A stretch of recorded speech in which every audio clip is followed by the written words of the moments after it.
What's up folks, Mike here at When Watches. Welcome to the video, and today we're going to be starting off a series of videos involving this particular Seiko. This Seiko is the model 61196023, most commonly seen in the black or blue variants. I believe in Asia they did a couple of other colour variants including a green dial, but I'm not entirely sure.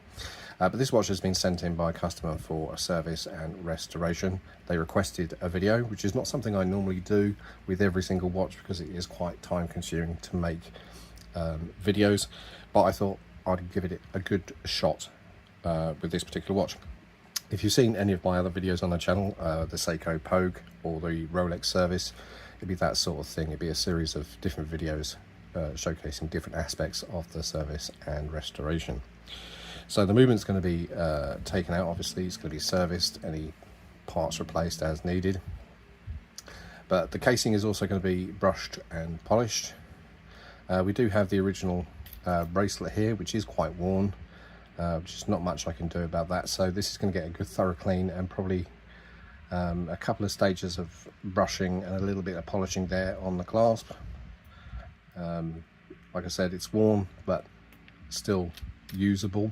With the watch we have a polished bezel, we have the polished flanks on the lugs. We have to be super careful on that, and then the polished sides, and then you have this radial brush going around the outside. So we're going to do separate videos for the polishing and the brushing and how that's done here in the workshop.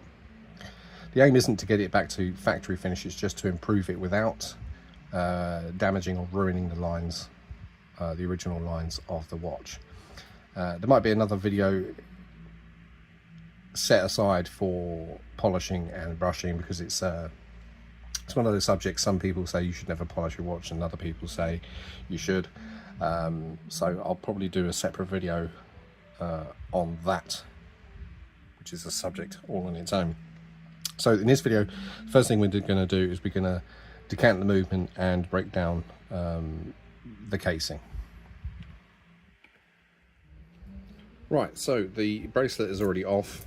This is going to join the casing once this casing's been separated. This is going to join the casing and be ultrasonically cleaned, probably a couple of times to get out of all the stubborn dirt, and then given a hand clean with some light brushes. And then the case is going to be separated from the movement. The movement is worked on first, and then once the movement is worked on, serviced, and it's running well, then the case work is done. And then once everything is complete, everything is put together. So first we're going to decant the movement. The case back's already been loosened, so we can remove the case back. And then we have the 6119 movement. So to remove the movement from the case, there's a small push button just above the stem. You might be able to see there. You press that down with some tweezers and pull out the crown, like so. So you can see with this crown, we can focus. There's a small gear on the crown that rotates the inner bezel, and then the crown gasket itself, that's going to be changed as well, because the crown gasket, like most gaskets in watches, over time they become quite hard and they no longer serve a purpose. But we're going to put the crown aside for one moment because we're going to put that back into the watch. And then we're just going to turn the watch over like so, decant the movement like that, put the stem back in, and we'll set the hands back to 12, ready to remove the hands. So that's that. So that's the casing there. And then for that, we're just going to take the hands and dial off the movement. So that's ready for the next stage. So wait for that second hand to reach 12. We'll place a silicone sheet on the top, and we're going to use these Horotech levers to remove the hands like so. And normally I like to put the dial and hands in a separate little tub like so. This just protects it whilst it's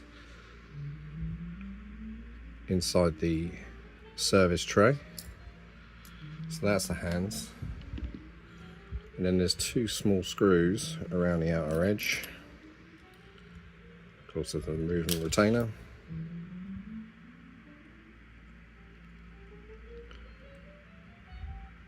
Just loosen that screw off there, and then there's one around the other side, like so.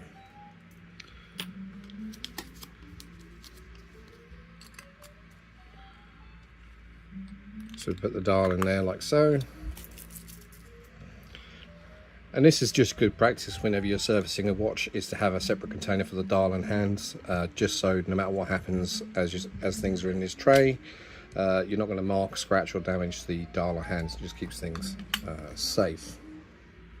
So that's the movement there. That's going to be broken down in the next video. With the breakdown of the movement, there'll probably be no commentary. Some people are saying thank God for that. And that's the movement ready.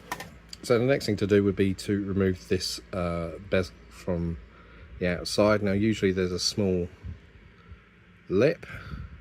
Just going to have to look under my loop to see if I can find a lip. And if you can't find the lip, which I have, but sometimes you can't always find the lip. Let me see if I can point this out on video. Not sure it's really going to come out.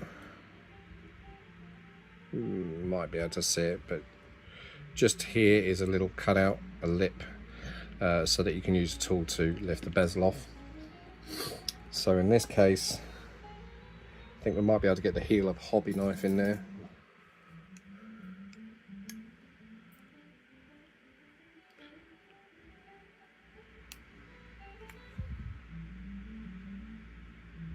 Nope, I think we're going to need to use a more substantial tool.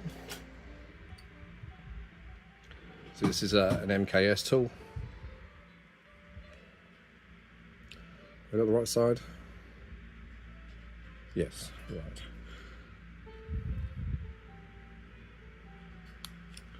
So in most cases you'll be worried about marking this area of the case, but since we're going to be redoing the case, it's not going to matter too much that there's a few little marks there from the tool, so those won't be visible once everything's done. So that's the bezel off. That's a polished bezel, and the care with this bezel would be that when polishing it is not to do it too much so that this edge becomes rounded, which it's already starting to. So this will only need a very light polish, and there's a difference between polishing and brushing. Obviously. Polishing and buffing. Buffing is where we remove the scratches. The polishing is the sort of like the final stages. So this will only need a little bit of light work. We don't want to make it absolutely brand new. We just want to make it all nice and clean. So then we're going to pop out the glass. Usually quite stiffly stuck in there. The gasket is stuck there to the glass, but it looks okay, looks intact. And it's a double dome, so it's curved on the inside as it is on the outside, but it's quite badly scratched. Yeah, you can see that there. So this is going to be replaced with a brand new one, and I'm fairly certain it uses the same glass that is in the Seiko 6105 Captain Willard movement, Captain Willard watches. So they're very similar, if not identical. So the next thing to come out, much like the Pogue, same principle, same idea, is this chapter. So there should be the glass gasket ring, and then there's this waffle gasket which helps the rotating chapter ring slide around. Quite often that part is actually missing most of the time. And then we have the toothed inner bezel, so there's small teeth. I'm not sure if we're going to focus. There we go, you can just about make out the small teeth on the inside rotating bezel, they marry up with the teeth on the stem, and that's those parts. So that's the case decanted. Like I said, this little gasket has gone all hard and stiff, so after a good soak in a nice hot ultrasonic, this gasket should come out nice and easy. Right, so the next video will be based on stripping down the movement, fairly rudimentary, straightforward, probably no commentary on that. It just makes things easier. You'll probably see my head at some point because it's kind of difficult when you get to my age to see exactly what you're working on when there's a camera in front of your face. And then once that movement's done, we'll be moving on to the casework and how that's done. So stick around if you want to see more.